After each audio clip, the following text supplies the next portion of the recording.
வணக்கம். நெருப்பு தமிழன்.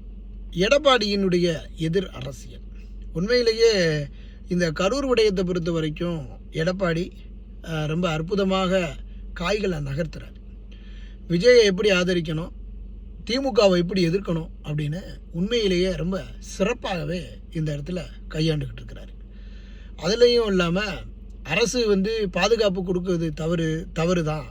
இவ்வளவு பேர் கூடுற இடத்துல நீங்கள் ஏன் முறையான பாதுகாப்பு கொடுக்கல, காவல்துறையை கையில் வச்சுக்கிட்டு என்ன பண்ணுறீங்க? அது மட்டும் இல்லை, என்னங்கப்பா அது ஒரு சம்பவம் நடந்து முடித்த உடனே எல்லோரும் இங்கே வந்து நிற்கிறீங்க. அதற்கப்புறம் முதலமைச்சர் இரவோடு இரவாக வந்து நிற்கிறாரு.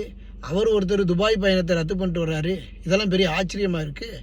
அது மட்டுமல்ல, இங்கே செவாலியருக்கே ஒருத்தர் டஃப்பு கொடுத்து அங்கே அன்பில் மகேஷ் உட்காந்து அழுதுகிட்டு இருக்கிறாரு. இதெல்லாம் என்ன நடக்குதுப்பா?